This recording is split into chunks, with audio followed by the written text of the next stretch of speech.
Yes, now we are live. This is the second part of our data center design discussion of LinkedIn. And this is Orhan Ergün. With me, I have Sean and Jeff from the part one, also Sean. Welcome, guys. Go ahead, please. Thanks, Orhan. Hey, Aaron. Hey, Sean. Great to be here. Hey, Jeff. So, we already introduced ourselves in the part one. If you haven't watched that video, definitely you should. So far, almost 3,000 people already watched. Although this is hyperscaler and we talk about data center design, still so many people are interested. So we decided to do the second session. In the last one, we mostly discussed the hardware part and the reason for the fabric type of design, closed topology, and traditional topology also Sean explained. And in this one, mostly we will be discussing the software side of the things, routing protocols, migrations, lots of things we will talk. So let's start, Sean. Thanks, Orhan. All right. We have a quick summary of what we talk about, the vision for network infrastructure as code. Are we sharing the slides? Almost. All right. We talked about strategies like disaggregation, being able to run your own software, customize it, have more control, use variety of hardware without changing your necessarily changing your code, being able to scale out, scale horizontally, have your continuous growth, and features that improve your infrastructure with programmability, so-called software-defined networking, and innovation velocity. In the next slide, we have more detail on what do I mean by that. So imagine we have a couple of hosts in a server room. We would put a switch in front of them and perform switching and routing and connect them together. Looking at this picture that we talked about, the hardware architecture of the data centers and spine and leaf architectures, we want to make the network to be able to scale horizontally with 100,000 or more bare metal servers, but also it would be great if they just look like they're connected to one switch, one big switch, virtually.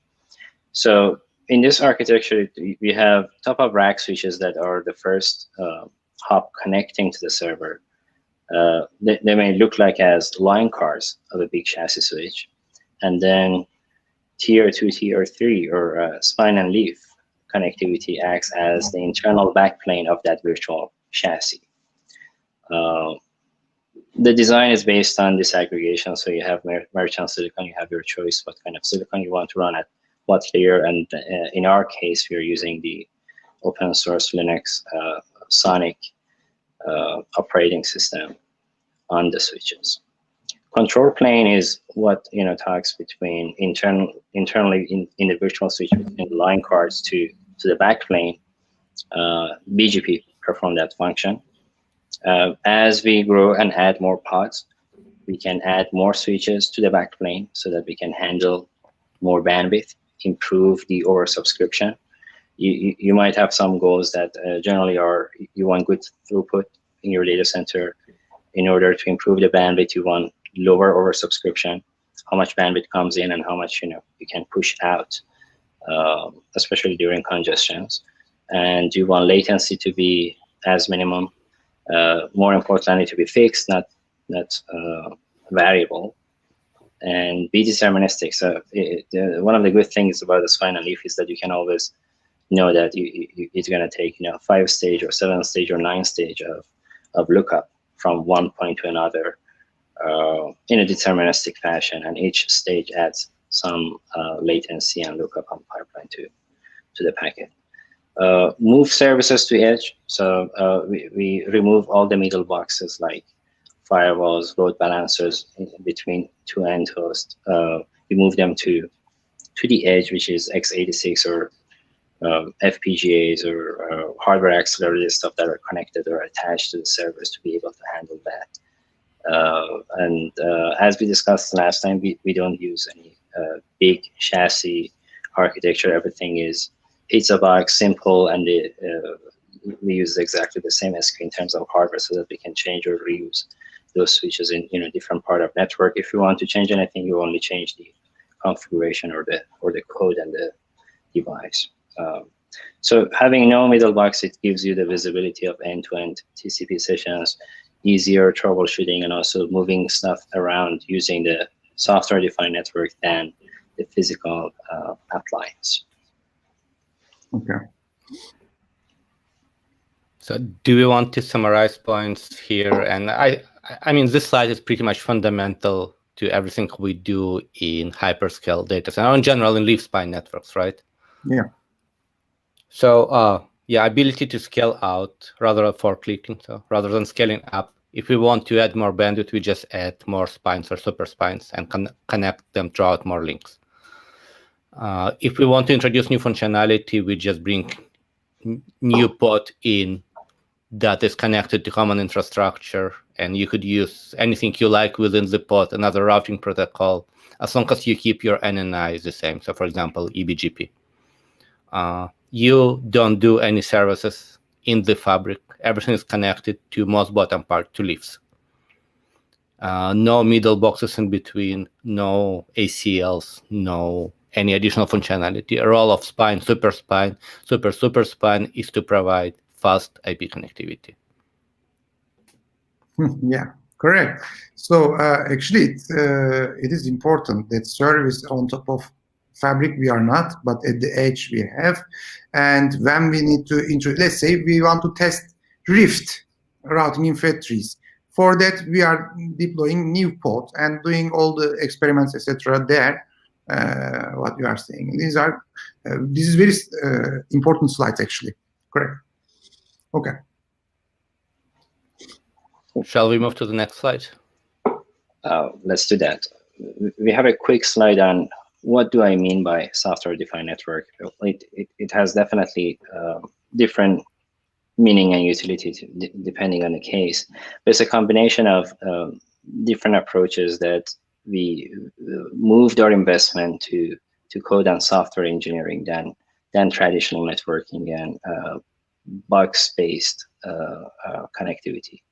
At the heart of it is Open Fabric Simplified Control Plane, and we talk about it about the advantage or motivations behind it.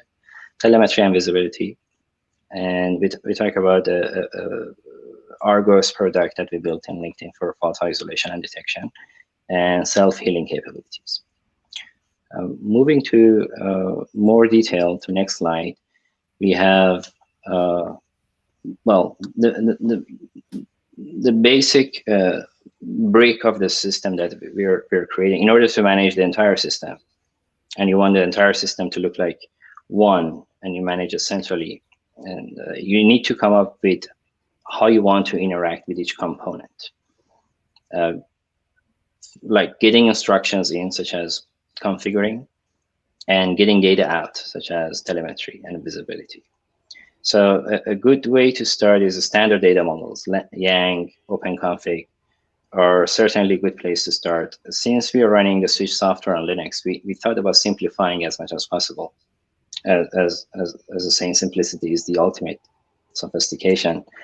As opposed to force ourselves to use variety of different management plane protocols that were designed over the course of decades ago to interact with centralized management systems of their time, including SNMP, syslog, and so forth. We thought to create this common agent that runs on a Linux, and it has a pops-up model that can use the standard data format that we defined there and just send stuff without going through defining, MIPS or SNMP or constructs of syslog. Just connected to the Kafka and send stuff out. At LinkedIn, we developed NetCM, internal code name. It's a common platform that we manage our systems, regardless of what network software, whether they're using iOS, NXOS, or Junos, or Sonic in this case. And then you have that, and Jeff is very familiar with this. You have the intent and then it translate that to the configuration. And then on top of that, this is actually way more important than that, that it can perform integrity and consistency to make sure that there is no configuration drift. Because whenever an operator goes to a switch, they may perform some changes. And you want to make sure that all the switches, thousands of them that you have in your network, are consistent in terms of your standard configuration. And if their configuration is changed, either the source of truth or the intent should be updated, or the configuration should go back to the standard model, because then you're going to have inconsistency in terms of how that element is going to interact with the rest of the network, or what you expect to see from that element. And the next slide shows the same thing in larger connectivity with a centralized station. And I think networking team at LinkedIn was kind of fortunate to be also, part of LinkedIn, obviously, and LinkedIn is home of Kafka. This is where Kafka as a project has been conceived, and many connectors have been implemented. So I would say it was very natural to use similar architecture and switches that has been used on all the compute nodes. Yeah, thanks. That's a very good point. What we do at LinkedIn, we are obviously a software company, a distributed software company, and these are the tools that we use to run our fleet. If we can use the same and leverage the same skill set for running the network, which is basically a series of Linux boxes, that simplified the way that we can operate and support these systems.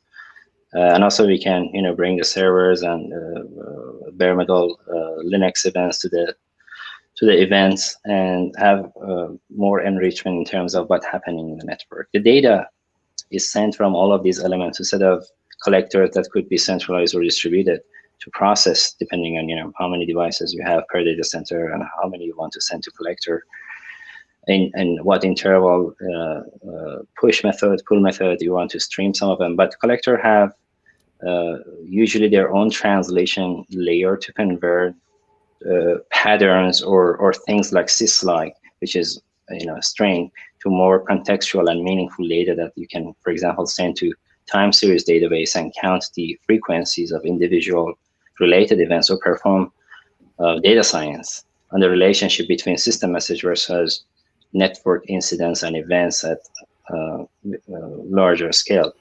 Another part of it is event correlation. One incident, such as a link flap over the network, can create dozen alerts, from optics to interface down, up, line protocol down, up, L2, L3 events, BGP event up, down, or BFD, and so forth.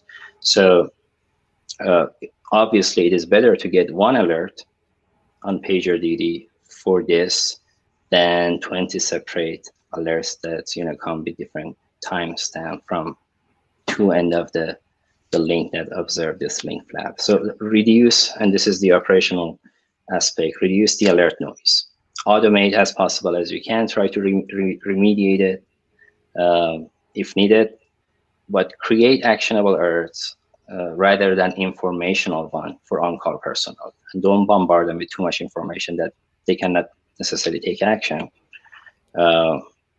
And if machine cannot solve that program, it's not that straightforward, it's not created for that action, then on-call personnel can look into it and figure out if we need to fix it right away, or it can be fixed later on depending on the case. But if the more interesting part of what I'm trying to say here is that if you store network state at a point of time, then you can perform all kind of data analytics on it. It opens up many doors to the possibilities and make things quite interesting. For example, you can replay how your routing system was updated across a distributed network point by point and figure out inconsistencies. Then perhaps led to black hole, or understand the data better at that point of time. You can make more educated action, reiterate, improve upon those findings, make your infrastructure, your code better, turn data into actionable analytics. that it is not as simple if you look at this system as individual boxes that are are not creating one overall system in terms of data gathering and pattern matching. So I would say there's fundamental difference how we approach networking here, right? We treat network as a distributed system where the state of distributed system is the sum of states on all boxes. So we are not trying to understand why state on particular box does something. It's a combination of all the states that leads to collective behavior that is understood by the data processing analytic engine and is capable of looking at switch like a data point in time, not a particular device, right? Gives us ability to understand our end state and figure out the delta between intended state, so what we want it to be from business perspective, versus operational state. And if there's any deviation, obviously action need to be taken.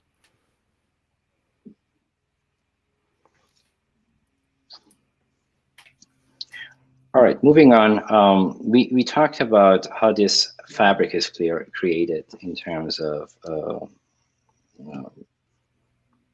class or flow architecture, how wide it can be.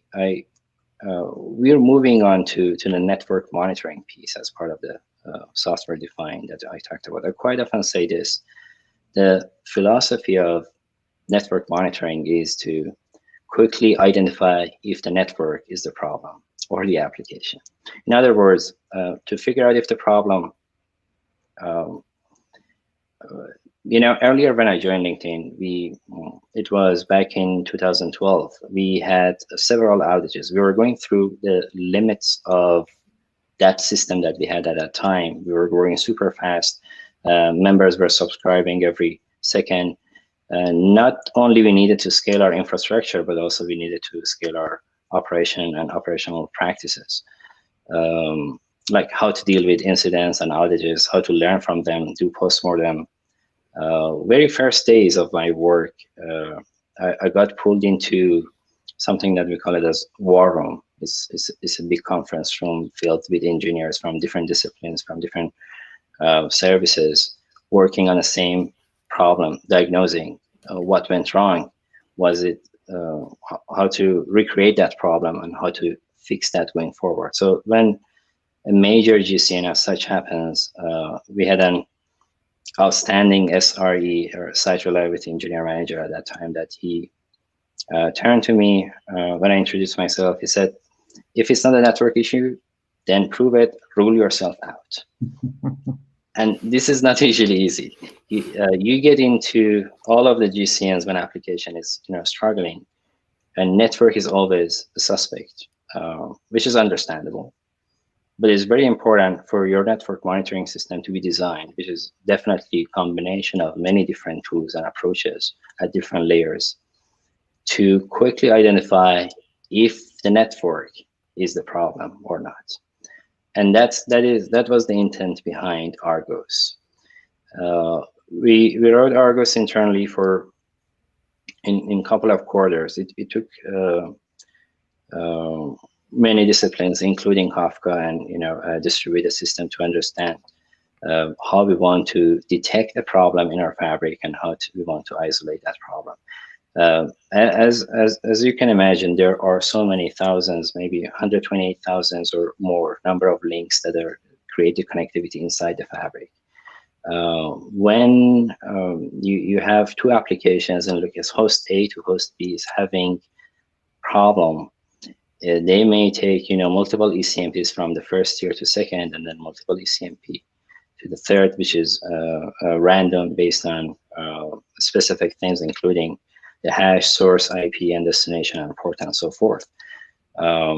What Argos does is that we have these Argos agents in every cabinet, multiple of them. They generate probes to other cabinets. So all of them are talking to each other. They create the whole map of the network of possible paths, and they measure the round trip time, latency, packet loss of every cab-to-cab communication. So the first thing that Argos does, it detects if there's a problem from cabinet 1 to cabinet 10,000, it can send an alert that there is a problem, which is the detection part. But more than that, it does the isolation part. It can tell you this specific link between the leaf and a spine is the part that I see is creating this problem. And these are the series of applications that are taking that path that make it impacted by that.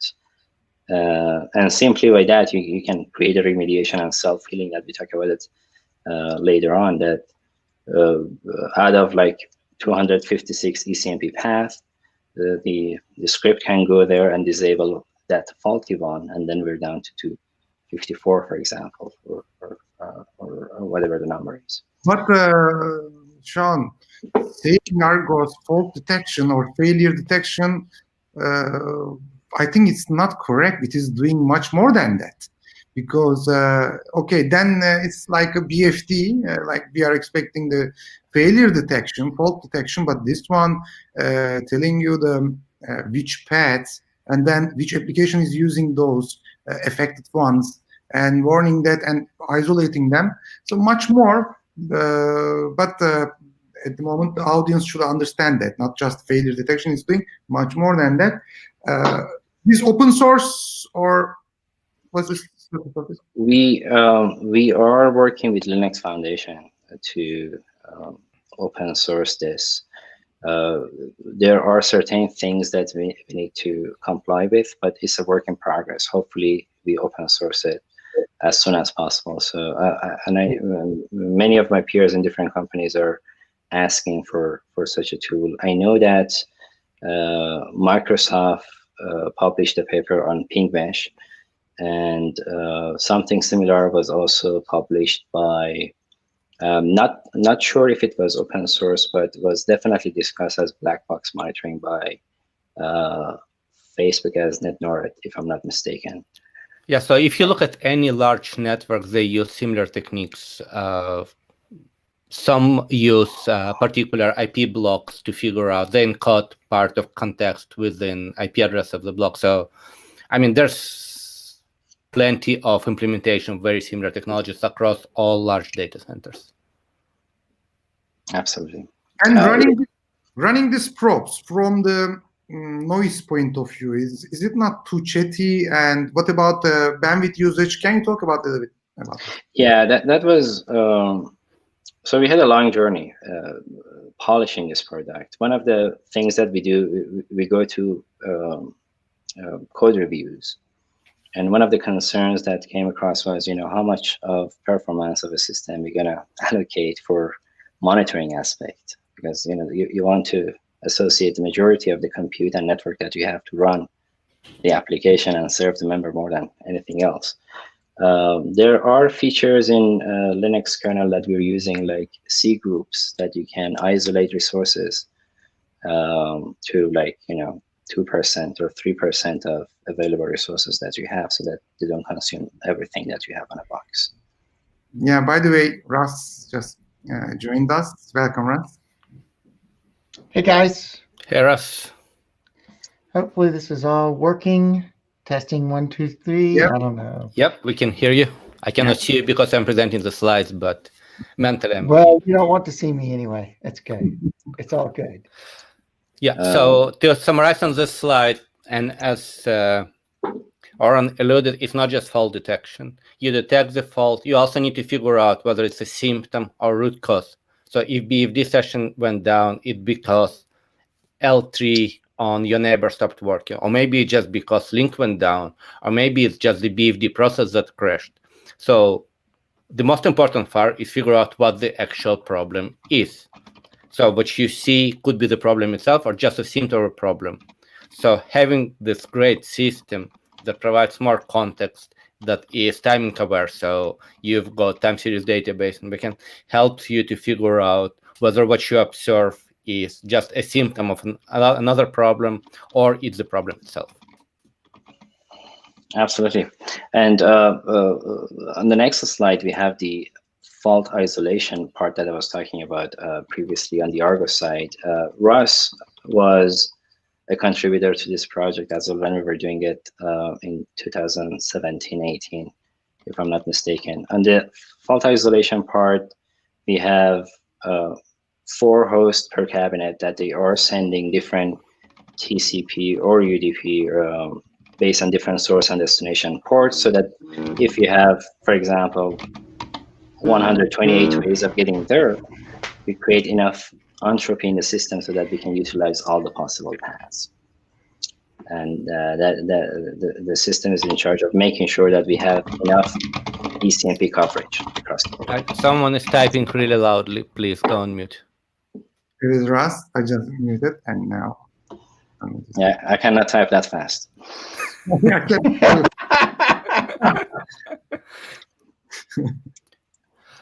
So All to right. focus on this part, why do we need so much entropy? Traditionally, most vendors give you also some knobs to tweak it, does 5-tuple hashing. So in order to exercise every path, and as we said, it could be as many as number of links between leaf spines and so forth, you need to change one of the contributors into the hash in order to exercise another path. So a couple of so many different sessions. Yeah, so a couple of things there, I think. First of all, that you are, like when we were working on Argus, one thing to remember is that we were not very high utilization on the data center fabric, but we were still seeing microburst. And so in order to spread those microbursts out across the fan out and to stop blocking on the fabric, you would think that with a very low utilization, you wouldn't have much in the way of blocking on a fabric like this. But the reality is still, there's the microburst will still kill you. It'll still give you delay and jitter. And when you're running applications that are tuned around delay and jitter, it's really important to drop that delay and jitter as low as possible. So that's one thing to remember. Another is that even though a lot of devices will allow you to dig into the much farther than just the IP 5-tuple to do things, that takes a lot of processor time on the switch. And so you often don't want to do that. So what you need to do instead is find some other way of using a flow label or something to push things out so you get better load sharing across all the available paths. But practically, this kind of solution gives you basic livability and correct forwarding behavior across the fabric. It doesn't help you with microburst detection. It doesn't help you with anything that's going deeper than basic forwarding. Yeah, but also then we are talking about V6 here, it seems, Rust said flow label. What about VXLAN type of things? Maybe we should very briefly say that VXLAN also come with that better load balancing because of those source hashing, etc., inner packet hashing, and then putting the source port, etc. But GRE, etc., cannot do. Here we are not talking those encapsulation, obviously, but just as a side note, I said microburst was interesting though. What Russ was saying, and using more fan out and distributing microburst to the multiple uplinks and reducing the effect of microburst. Interesting. Yeah. I mean, that's part of what we were trying to do here. Now, ultimately, we were talking about using segment routing, which I don't think has ever been done, right, Sean? That's right. This is one of the things that actually we want to talk about on SRv6 and the things that we're waiting for the silicon to enable us to do it. Yeah. But we already see deployments. Yeah, we already see deployments of SRv6 and Datacenter, however, not on the switches.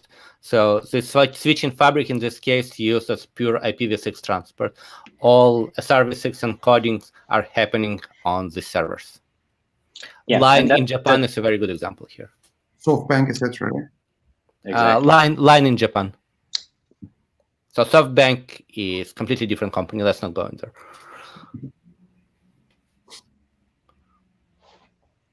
So next slide, maybe. Yep. Yeah, moving on. We have a very good and dated blog post on LinkedIn Engineering blog about NERS. It's an internal tool developed by our site reliability engineering that gives us that remediation, automated remediation engine that we've been looking for. It's simply one of the things that we notice over the course of time, the number of incidents. As your infrastructure grows, obviously the mean time between failure, the probability of things going wrong gets higher and higher and higher. For example, you may see line cars, you may see optics of different forms going or having problem 10, 12, or 20 times a day, or even more. You need to figure out how you want to scale your operations staff and operations tooling based on the number of incidents and devices that you have, or based on your scale. Sometimes you realize that you don't need to fix some of the problems right away. You can create a ticket, replace this optic in the next 5 days because you have enough capacity and enough parallelism that you can handle that. And in some cases, you have to take action right away. NERS helps us in both cases, that it can see those correlated events that are created by the system, or can take action right away, like shift the BGP parameter to not use the link that is introducing some misbehavior, such as packet loss, and eliminate that in the routing system. Or file a ticket with our data center technician to change a component automatically without anybody to interact with the system. And hopefully in future, when we have drones and robotic, then we can automate the physical piece as well. Yeah, so I think very important point here is the culture of post-mortem and non-blaming culture. So it's important to understand the foundations of every failure. Why did it happen? Have we observed it before?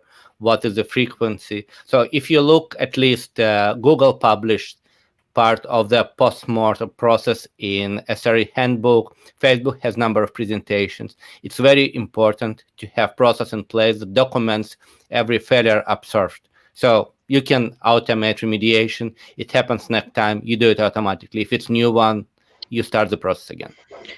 So another thing to remember here is that what part of what you're seeing with the auto remediation at a network like LinkedIn is just sheer law of large numbers. So if you have a device, let's say, that only breaks once every 1,000 hours, but you happen to have 1,000 of them, then you're going to see a breakage every hour. That's just the way it's going to work.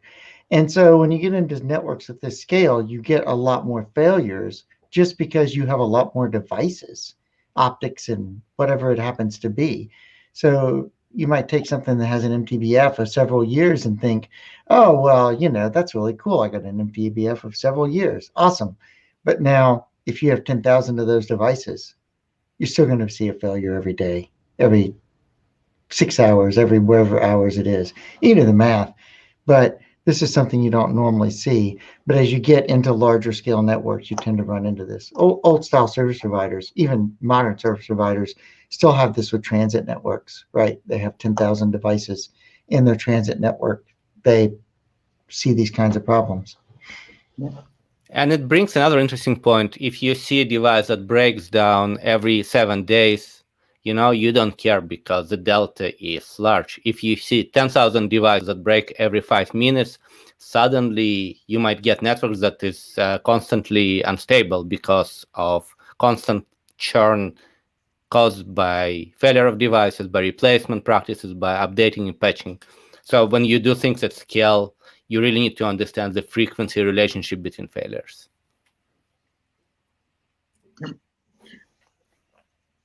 Yes, now I think fun part is starting. Some people were asking this routing protocol, and we will talk about this in BGP. But before even that, you had OSPF, I think, multi-area OSPF design as well.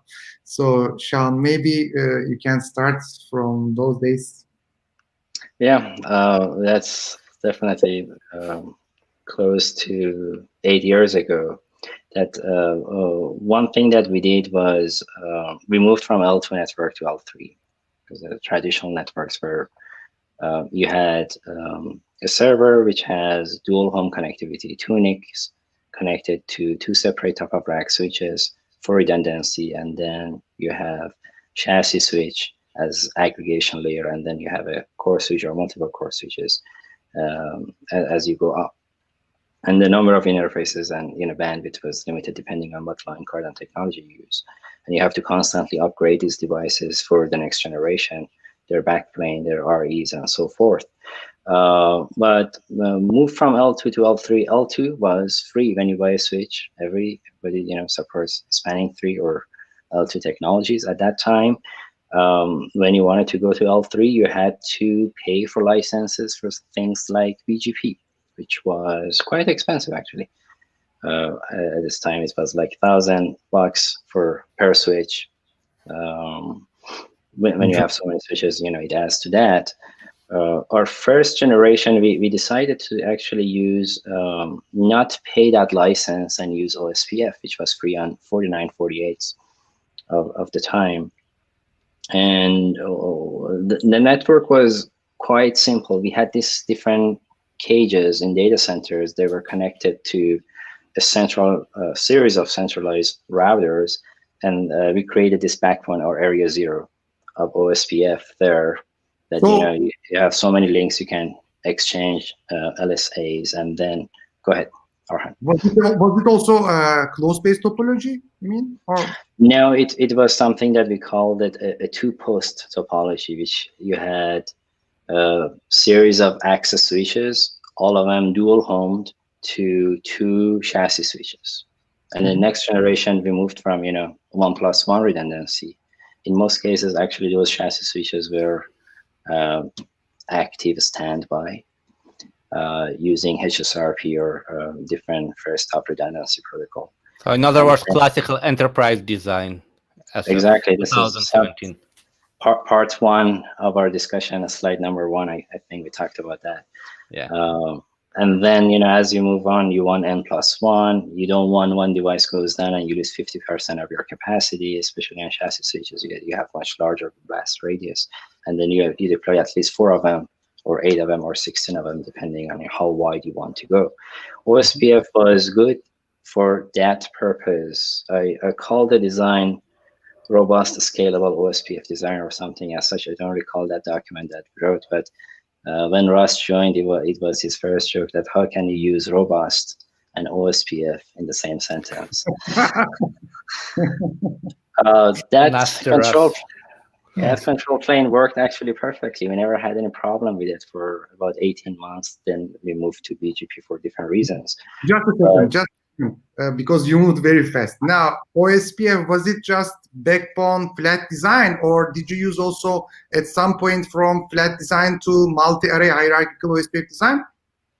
Yeah, you have to do it with OSPF in order to scale the link state, especially with lower devices like 49/48 and Catalyst, smaller switches with smaller processor and memory. You had to reduce the state. So we had this aggregation or abstraction through creating areas. We created this totally stubby area that you only had a default route out to your ABRs, which were big chassis switches.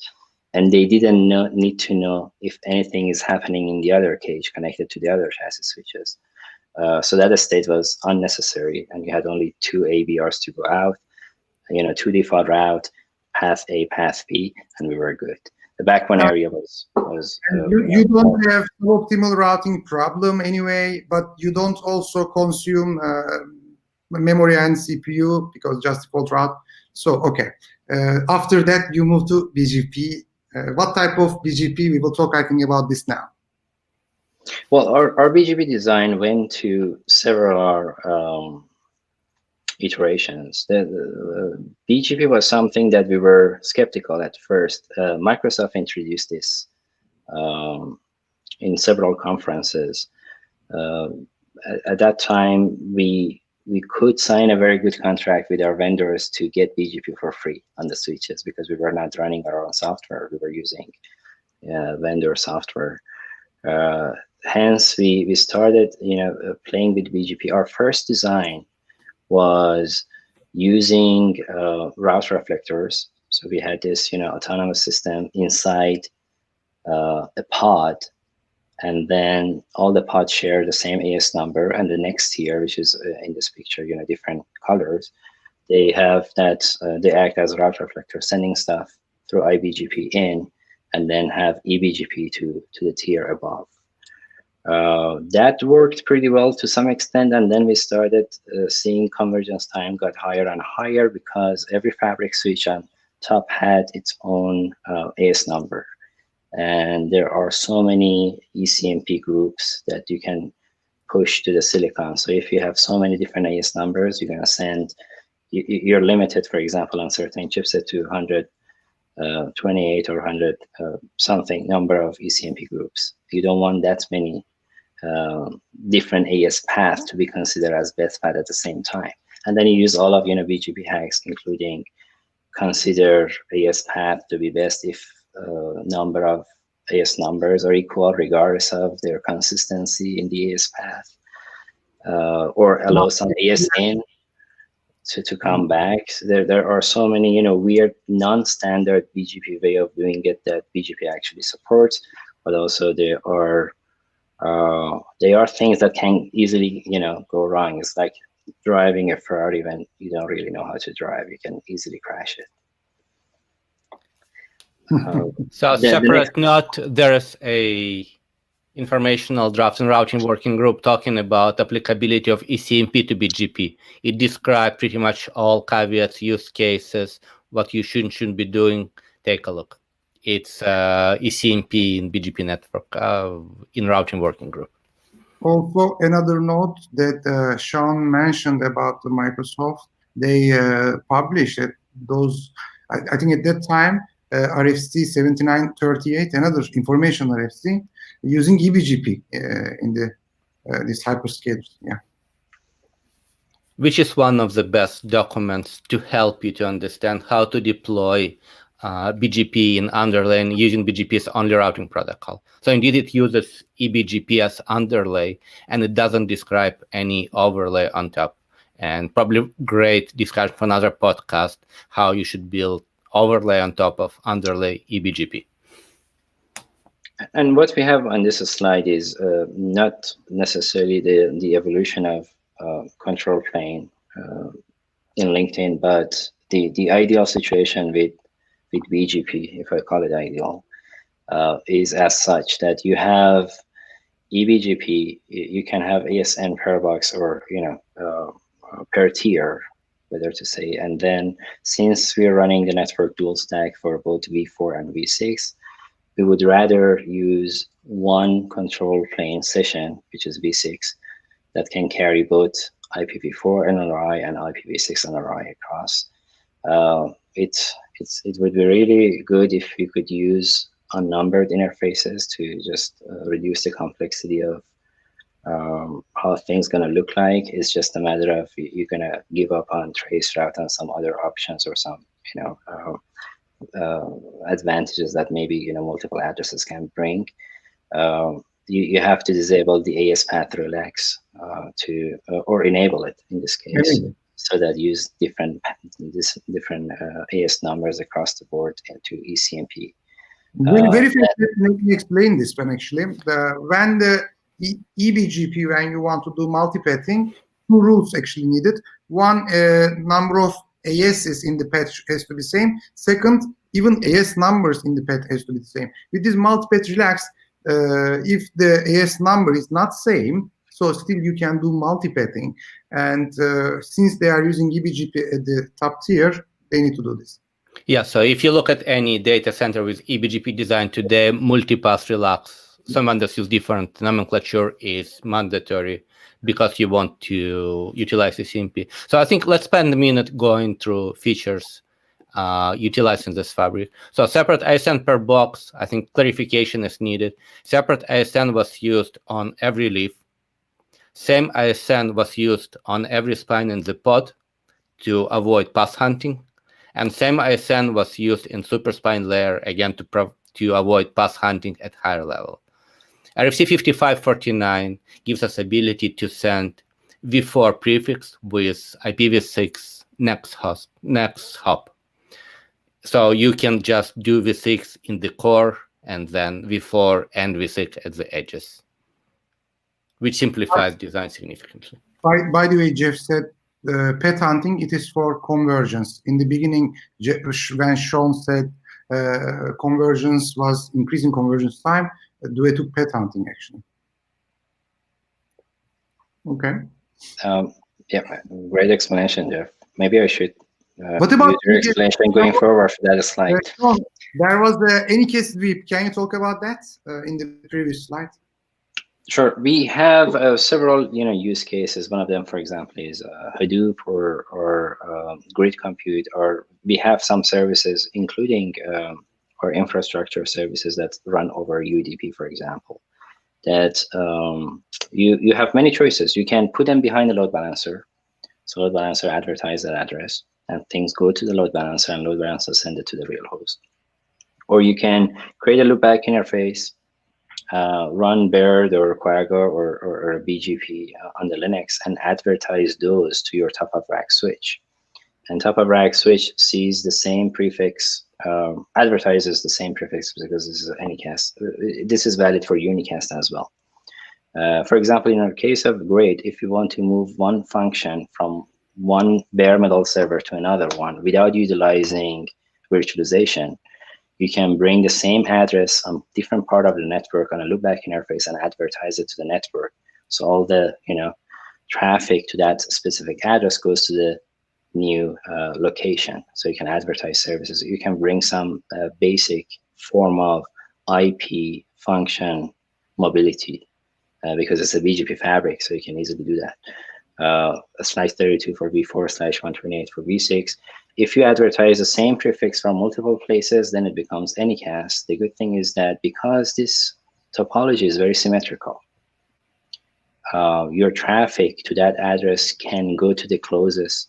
If the traffic is within the pod, it goes to the pod server as opposed to goes to the other pod, which might have different oversubscription ratio. But it provides a basic essential form of load balancing that is not really aware of the load itself because it relies on IP routing, but it's somewhat aware of locality of the service, which load balancers do not provide to you. The other good thing about it is that load balancers, traditional load balancers, are middle boxes. So they have their own health check to determine if the real host is actually serving the application or not. And then they can steer traffic to the other host. With Anycast or unicast BGP advertisement, you are running that software on a box, so you can actually know if you can serve or you cannot. So you don't need a middle box to proxy for you and check the connection and network path and health check. And if you feel that the service is overwhelmed or you want to perform an upgrade, you just have to stop the advertisement, perform the upgrade, and then re-advertise it. Traffic just comes back in. It may be troublesome for TCP applications that have long life, but it's definitely a very good candidate for short life or UDP-based services that you run. Yeah, and it's an amazing technology if utilized right. So as we all remember, within pod, all endpoints are equidistant. So if you advertise more than one IP address, you'll just load share across all endpoints, or /32 in this case. So as Sean said, if you just do vanilla routing and you have stateful applications such as TCP, you'll end up in issues because you load share based on local decision every switch how to hash traffic towards the destination. What you see in large hyperscale network, if there's a backend that gives you millisecond state synchronization across endpoints, even if you have TCP, it doesn't really matter where you end up because state is continuously synchronized because among endpoints. So otherwise, it's only for stateless traffic, such as UDP. Also, it is not load aware, right? It is not. It could if you could ingest this logic into BGP. So you could do this with Swift, for example. In BGP, you could use so-called a DMZ community that provides some number attached to a route and hints sending router how to load share traffic across different paths of it. I think this is a very excellent question. One thing that we noticed was that many services over time actually liked Anycast, and we had an increase in number of routes that would show up in our routing system. After a while, we realized that maybe control plane, IP control plane, the routing system is not actually the best place to do service advertisement. Let's not forget that we are talking about advertising all of these services to the TCAM or to the memory space of merchant silicon, which can support thousands, like 5,000 or 100,000 at max in some cases of /28s. So if you have so many services, you don't want to overwhelm your routing system and churn the routing system with updates of individual server availability. You want to abstract that to some other layer, which could be a DNS discovery, could be some client-based load balancing, Zookeeper, and so forth. And DNS with the service records gives you ability to inject this routing information. Not that you should do it, but you could. Also here, this Anycast, almost like CDNs, how they use Anycast for the proximity-based routing, closest location. Yeah, absolutely. Yeah. We do that for www.linkedin.com. Yeah. The big difference in case of CDNs, usually it's closest endpoint, right? So you don't see load sharing. You go to the closest endpoint, and if it fails, you just continue to the next one. Sure. In data center, it's a load sharing solution because, remember, you are equidistant. So any path is as good as another one. Okay. So that was a quick, perhaps not so quick summary of the data center, but I have a little bit more about this slide because it opens up. We are an hour. Sorry, Sean, for interrupting you. We are 1 hour into the podcast. I need to drop in 2 minutes. Have next meeting. Obviously, you can continue without me. It's just I'm sharing the slides. How do you want to continue? Or we just do next session in a few days. For me, it's best to do the next session as well. We can maybe wrap up now, and then we can continue with another one because there are still things I think we should discuss. Open Fabric, for example, Rust involvement. Open Fabric Rust involvement as well. We should talk about in the probably one separate session. Yeah. So let's try to reconvene maybe next week. And thank you everyone for joining us. Sean, you've been great as always. Ross, thank you for joining us. Yep. Next week is better for me as well because I do need to jump off for other meetings like Jeff does. So then, Sean, we will continue in the next meeting with the probably BGP, and then we will probably migrate from BGP to Open Fabric, or that discussion we will do, right? Absolutely. Talking about the BGP part and the motivations to do something a little bit different would be a good start for our next session. Okay, great. Thanks for everyone attending, and yep. Bye for now. Thanks everyone. Bye. Bye. Thank you.